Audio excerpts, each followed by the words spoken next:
رات میں سے جو عبادت کا افضل ترین وقت ہے وہ یہ ہے کہ جیسے 2/3 حصہ رات کا گزر جائے اور پھر یہ آخری حصہ بچے، یعنی 1/3 بچے۔ مثلا رات کے اگر ہم دیکھیں تو 9 گھنٹے کی رات ہو تو 6 گھنٹے گزر جائیں، جو آخری 3 گھنٹے ہیں تو یہ افضل ترین وقت ہے۔ تہجد کی بھی نماز اگر عشاء کی نماز پڑھنے کے بعد کوئی سو جائے، آرام کرے، پھر اٹھ کر جو نفل پڑھے گا وہ تہجد ادا ہو جائے گی۔ اور کئی لوگ پوچھتے بھی ہیں اس کا وقت کیا ہے، تو سو کر جب آپ اٹھ گئے تو وہ وقت ہے اس کا، آپ پڑھ سکتے ہیں، لیکن زیادہ پھر بہتر افضل وقت وہ یہ آخری پہر والا یہ وقت ہے۔ اب اس میں بھی علماء کرام نے مختلف اوقات بیان کیے۔ اب یعنی رات کے 3 حصے کریں تو اب کوئی چاہتا ہے کہ میں 2/3 سو جاؤں اور 1/3 عبادت کروں،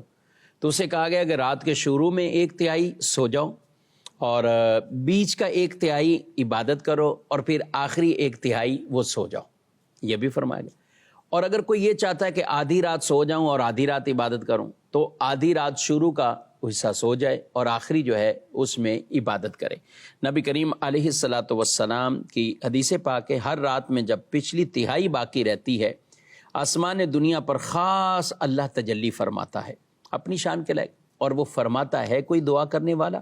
کہ اس کی دعا قبول کروں، ہے کوئی مانگنے والا اسے دوں، ہے کوئی مغفرت چاہنے والا کہ اس کی بخشش کر دوں۔ اور ایک اور روایت میں نبی کریم علیہ السلام نے رات کی جو نمازوں اس میں فرمایا بہترین جو نماز داؤد علیہ السلام کا طریقہ نماز، سبحان اللہ۔ پوچھا گیا وہ کیا تھا داؤد علیہ السلام کا طریقہ، تو فرمایا گیا کہ وہ آدھی رات سوتے تھے، پھر تہائی رات کا حصہ عبادت کرتے تھے،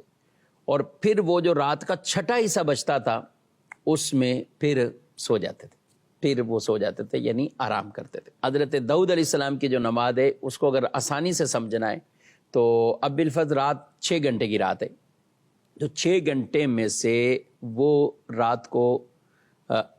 آدھا وقت 3 گھنٹے آرام کیا، اب 3 گھنٹے بقیہ جو 3 گھنٹے ہیں ان میں سے انہوں نے 2 گھنٹے عبادت کی اور آخری 1 گھنٹہ پھر آرام کیا۔ اب اسی اعتبار سے آپ 9 گھنٹے کی رات ہے، 8 گھنٹے کی رات ہے، تو اس کو اسی پر قیاس کرتے ہوئے کہ آدھی رات سونا، پھر 1/3 عبادت اور پھر 6واں حصے کے مطابق پھر آرام کرنا۔